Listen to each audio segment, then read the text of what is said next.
You notice in the bulletin I use the title, No Way Out. And I've chosen this because when I develop a little message, keep in mind I'm not a theologian, but I try to relate it to what is relevant to our times, and more importantly, to myself. Have you ever found yourself in a situation when you think that there's no way out? You're stuck, you're spinning your wheels, so to speak. But cheer up. God has a plan for all of us.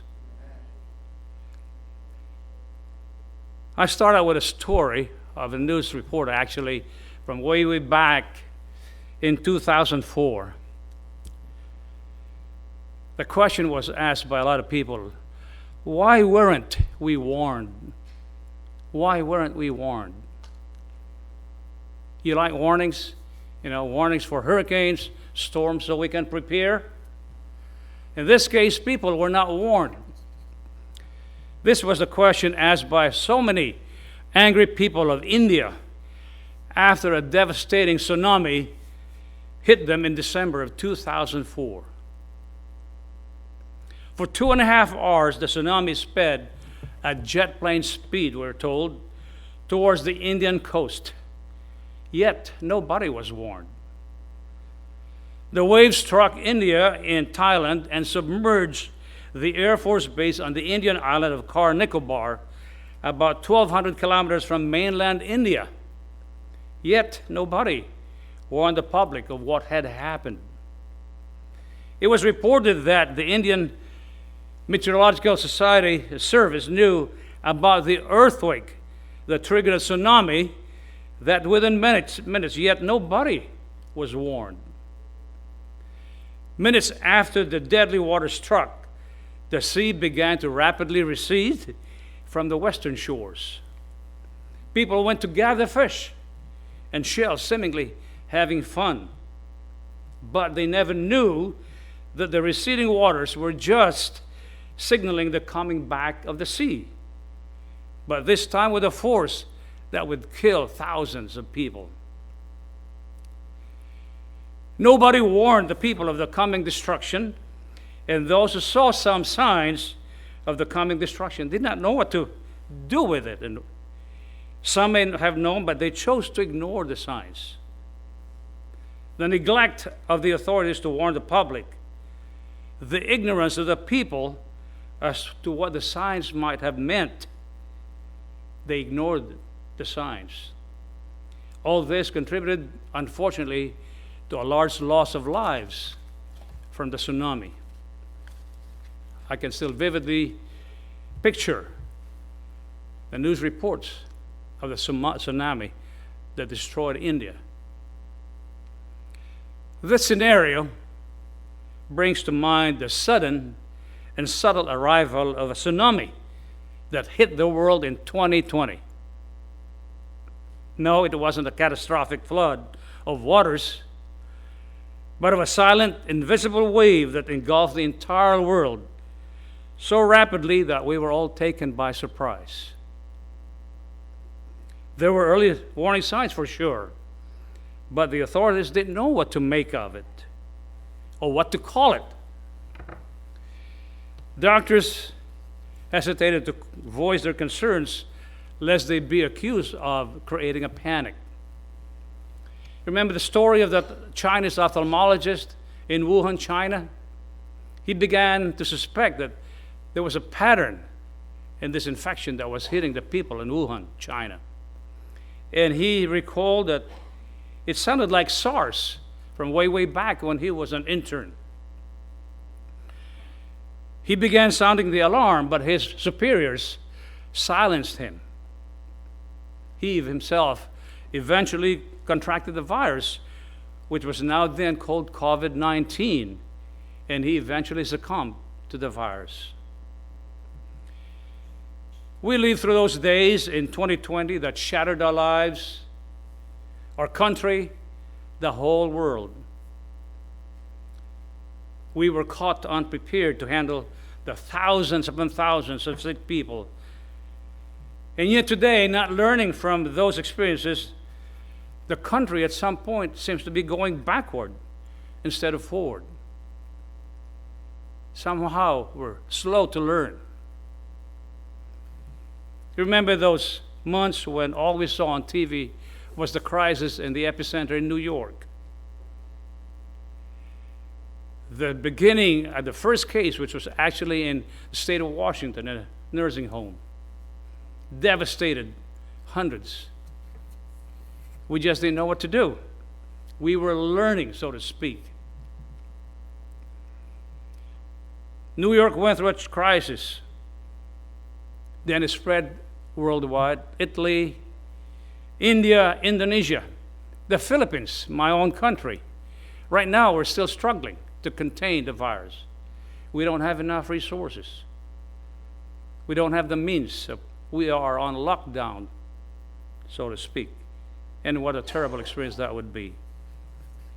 And yet, despite the exponential deaths that were sadly witnessed, people downplayed the problem and did not react.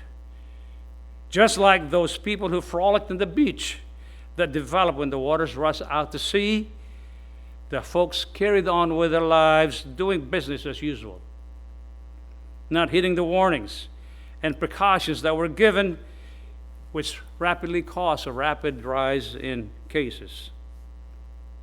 As I think of what transpired in 2020 and onwards until now, I think of three scenarios of what this tsunami of a virus has caused us.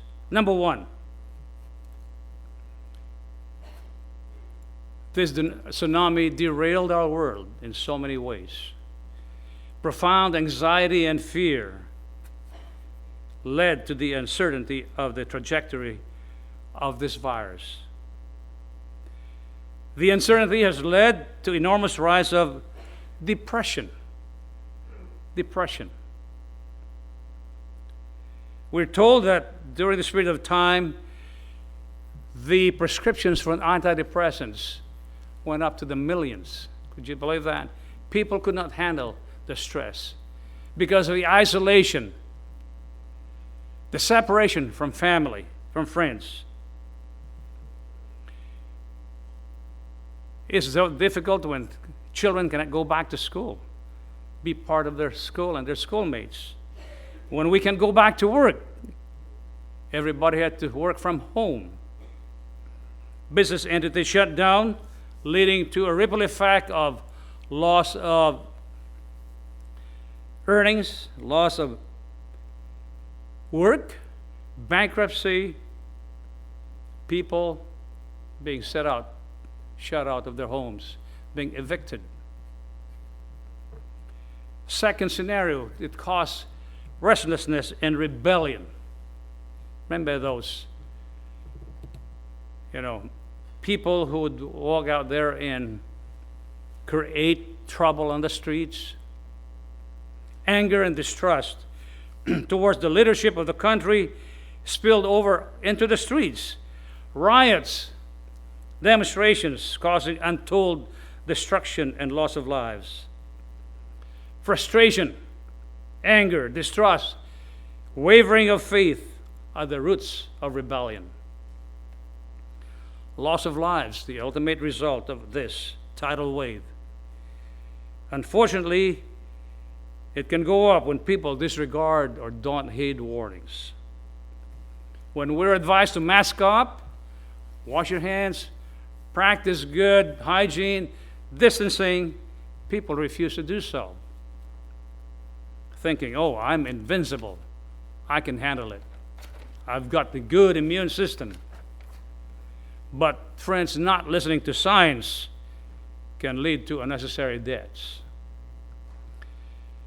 My friends, our journey through these troubling times is fraught with disasters, which are God's warning signs of His soon return. You agree? And I can tell you, it won't be a walk in the park. Our faith will be tested. James chapter 1, verses 2 and 3 says, "My brethren, count it all joy when you fall into various trials, knowing that the testing of your faith produces patience. You have enough patience when God puts you through trials? Have you had a series of challenges in your life that you begin to question, why, oh God, am I going through this? I have a friend in Avon Park, well, actually in Sebring, my neighbor, who is a very good friend of mine since college days, happened to settle in Sebring. They've been here since 2004. Over the past 5 years, his wife developed a disease called Parkinson's, Parkinsonism. And if you know what Parkinson's does to your body,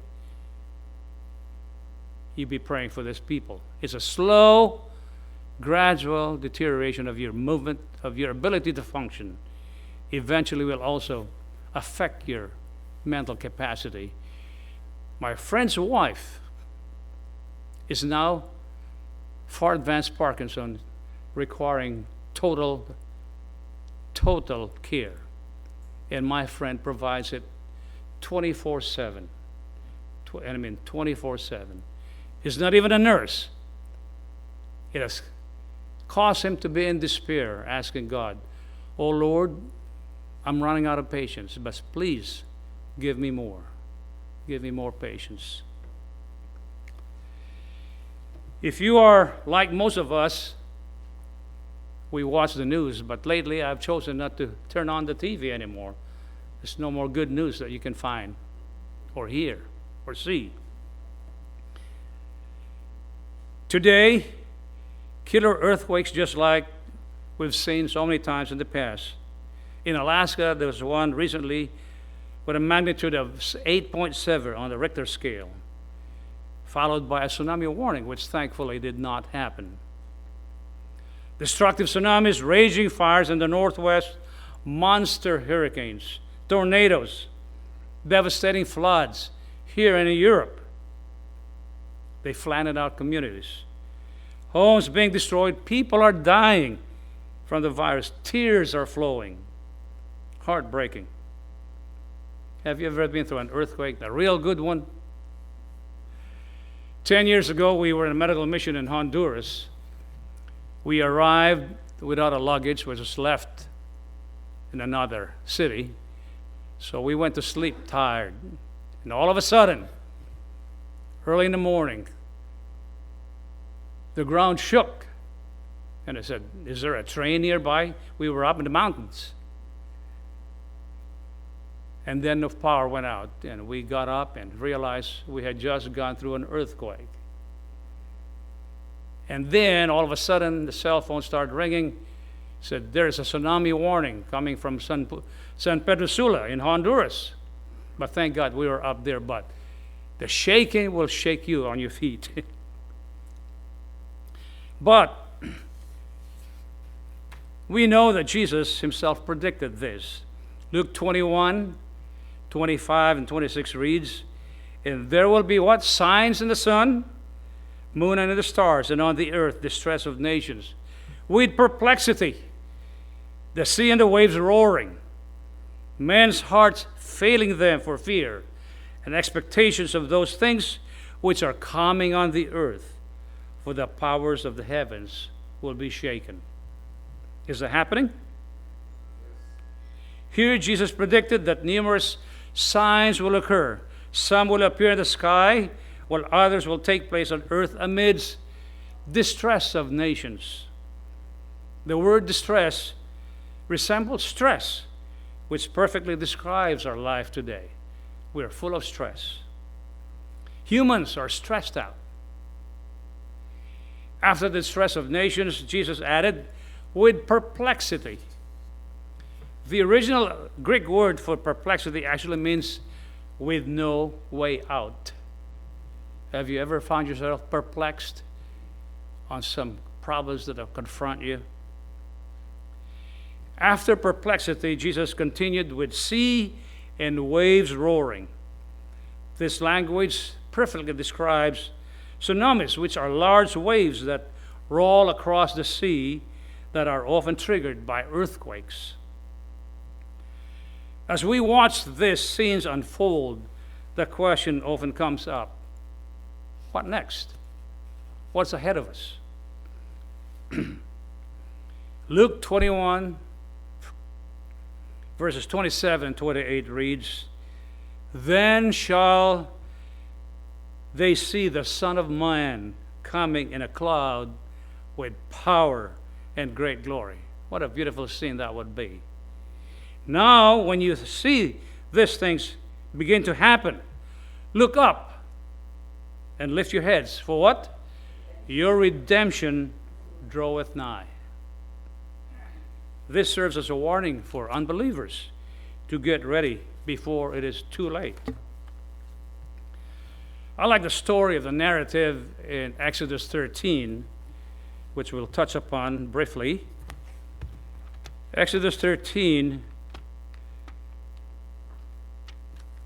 actually describes to us the journey of Israel as the Egyptians finally led them out of Egypt. Exodus 13, 17 to 22. But if you read the whole chapter, it'll inspire you as to what God did for children of Israel.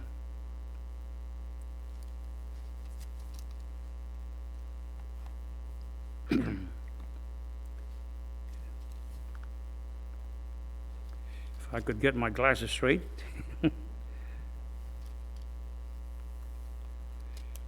God, in his wisdom, did not leave the children of Israel alone. So, when Pharaoh let the people go, verse 17, God did not lead them on the road through the Philistine country, though that was shorter. For God said, if they face war, they might change their minds and return to Egypt. Have you ever faced that situation? Life could have been easier. What am I doing here? I'm stuck. So God led the people around by the desert road toward the Red Sea. The Israelites went up out of Egypt armed for battle. Verse 19, Moses took the bones of Joseph with him because Joseph had made the sons of Israel swear an oath. He said, God will surely come to your aid, and then you must carry my bones up with you from this place. After leaving Sukkoth, they camped at Etham on the edge of the desert. By day, what did they do? The Lord went ahead of them in a pillar of cloud to guide them on the way, and by night, in a pillar of fire to give them light, so they could travel by day and night. Neither the pillar of cloud by day nor the pillar of fire by night left its place in the front of the people. God took care of his people. He led them through thick and thin. But then, as they were there, they realized that they had no place to go. They had no place to go. In front of them was the Red Sea. Behind them was what? The army. Either side was the mountains. The Israelites found themselves perplexed, which, as I mentioned earlier, meant with no way out. They were trapped. There was no turning back. Their faith wavered and they began to murmur, questioning God, why God led them to this place only to die. Exodus 14, 10 to 16 says, as Pharaoh approached, the Israelites looked up, and there were the Egyptians marching after them. They were terrified and cried out to the Lord. They said to Moses, was it because there were no graves in Egypt that you brought us to the desert to die? What have you done to us by bringing us out of Egypt? Didn't we say to you in Egypt, leave us alone, let us serve the Egyptians? It would have been better for us to serve the Egyptians than to die in the desert. But what did Moses say? Verse 13, Moses answered the people, "Do not be afraid. Stand firm, and you will see the deliverance the Lord will bring you today." You will see the deliverance the Lord will bring you today.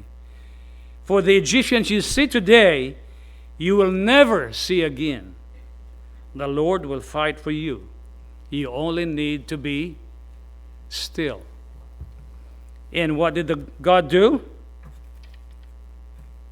Just as soon as that army was getting close to them, God made a miracle. He parted the Red Sea, and on the Israelites marched on dry land.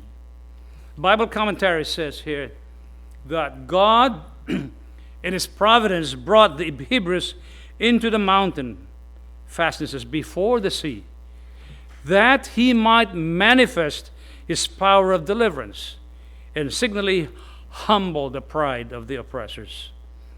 He might have saved them in any other way, but He chose this method in order to test what? Their faith and strengthen their trust in Him.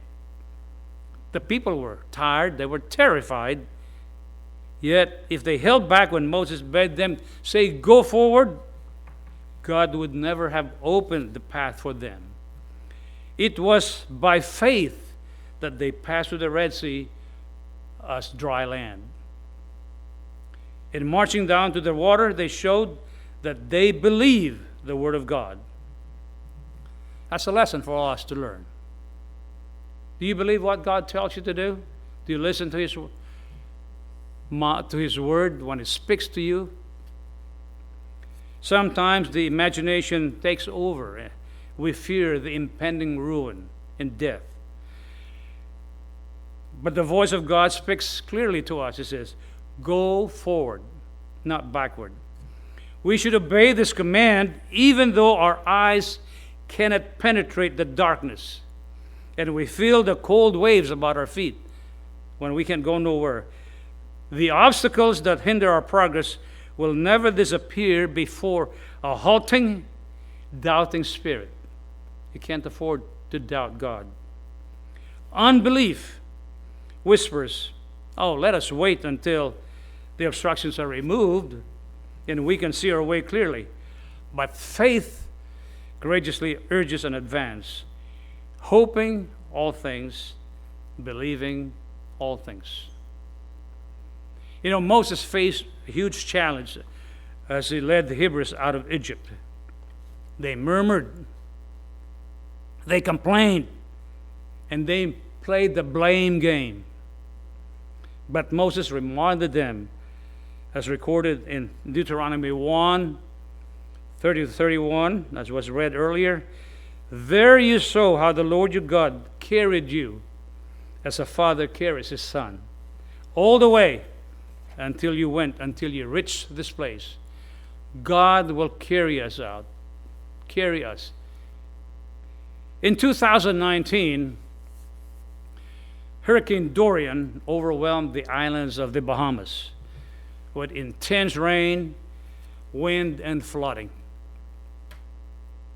The worst natural disaster that ever hit the country in history. As he sheltered at home with his adult son, who had cerebral palsy, Brent knew that they needed to leave. Brent was the father. But Brent was in a big dilemma. He's blind. The waters were rising. He had had a son who was disabled, and he knew he had to act. So even though Brent is blind, he tenderly placed his son over his shoulders, stepped into chin-deep waters, and carried him to safety. He was blind.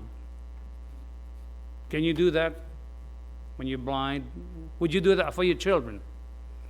If an earthly father facing a great obstacle is eager to help his son, think of how much more Heavenly Father is concerned about his children. In the Old Testament, Moses recalled how God carried his people even as they experienced the danger of faltering faith. He reminded the Israelites of how God had delivered them, providing them food and water in the desert, fighting against the enemies, and guiding the Israelites with pillars of cloud by day and fire by night to guide them. He reminded them, there you saw how the Lord, your Lord, God, carried you as a father carries his son. Has God carried you through this pandemic, despite the difficulties?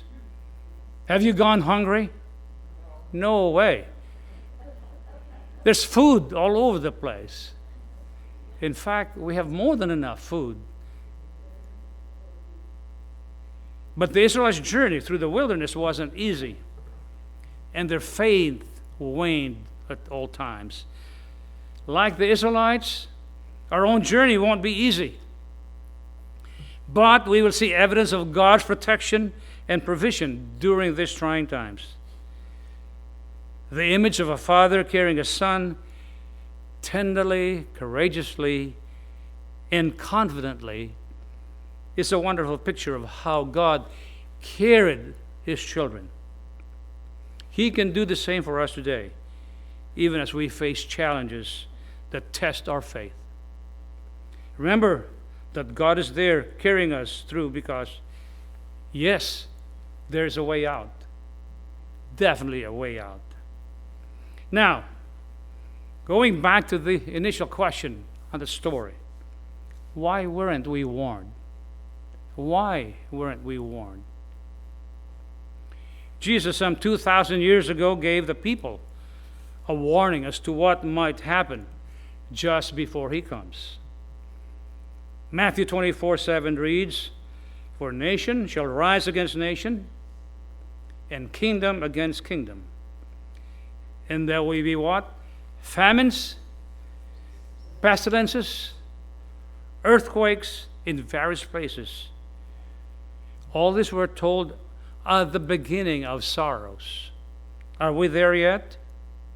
I believe we are living in these times. So we who are blessed and endowed with this marvelous truth are therefore enjoined to go forth and warn the world of the times we are living in. We need to warn our friends and family of the perils of our day. For my friends, COVID-19 or the coronavirus is just a precursor to bigger perils. Let no one confront you with the question, why weren't we warned? Spread the word that Jesus is coming soon. As God enjoined the Israelites through Moses as they felt trapped, listen to his command, move forward, for there is a way out. I will not abandon you. I will be with you. That's God's promise to us today. So, my friends, I suggest to you the following imperatives as we face today's challenges. Number one, do not be afraid. Because what? He says, I will fight the battles for you. Do you feel lost in the maze? He says, the beautiful song, fear thou not, for I am with you. I will, what? Still thy pilot be. Never mind the tossing billows. Take my hand and trust in me. You know, as I was walking around my neighborhood during the height of the pandemic, I came across a placard in one of my neighbor's yards. It says, have heart rather. Read Psalms 91. And so I pulled out my phone and turned to Psalms 91. And I believe it's in your, part of it is in your bulletin today. But let's take just a few minutes to read Psalms 91.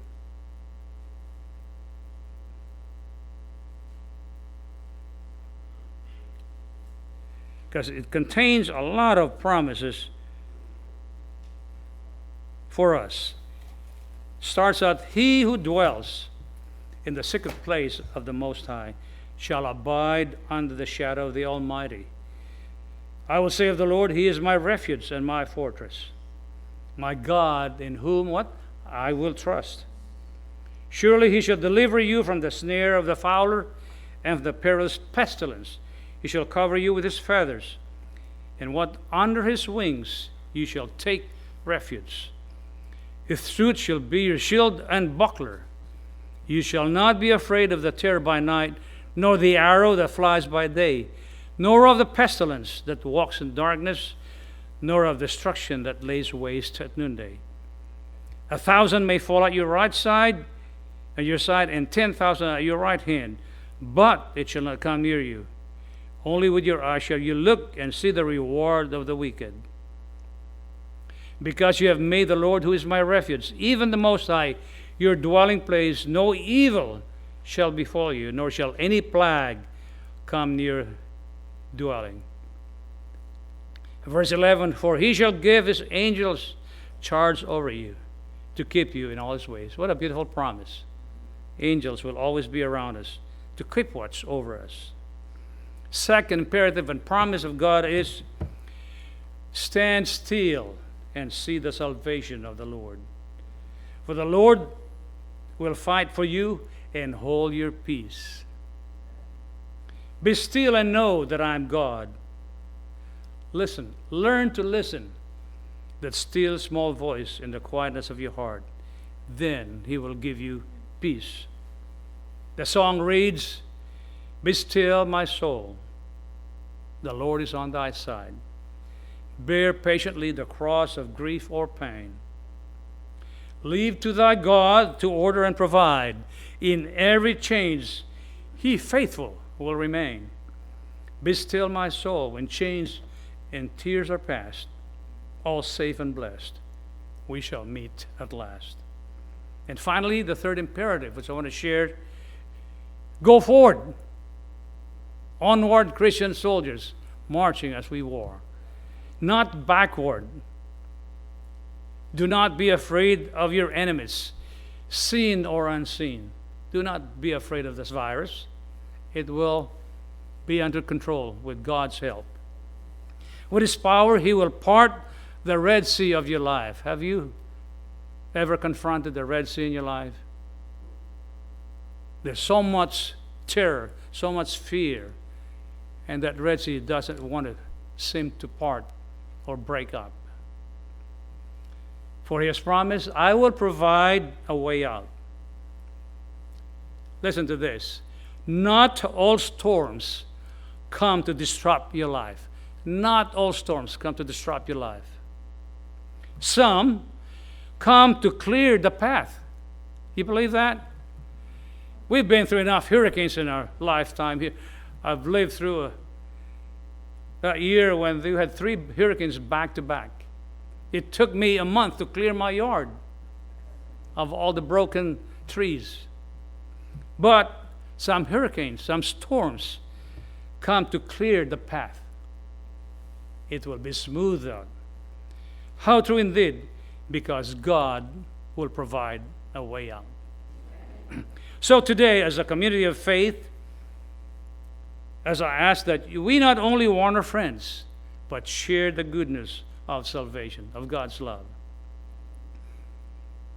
I note that your very active CHIP ministry is an excellent avenue to reach out to others through the health evangelism. And I admire you and laud you for what you do. It's an LOL.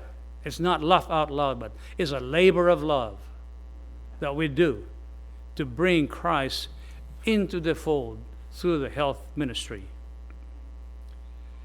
This serves as an opening wedge to the truths of the Bible. As the science of this tidal wave, which we now call the COVID-19,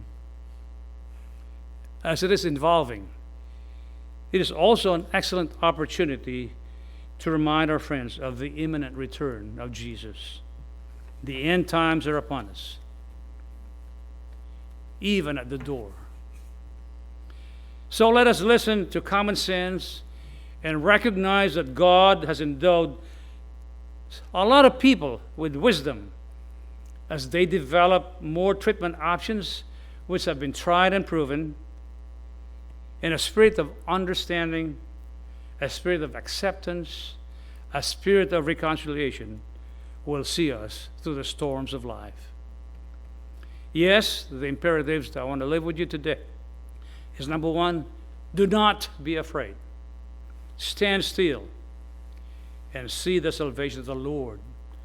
For the Lord will fight for you, and you shall hold your peace. Finally, the Lord says, go forward, for in Him there is a way out. May we all find the peace and joy knowing that God will lead us through, is my prayer this morning.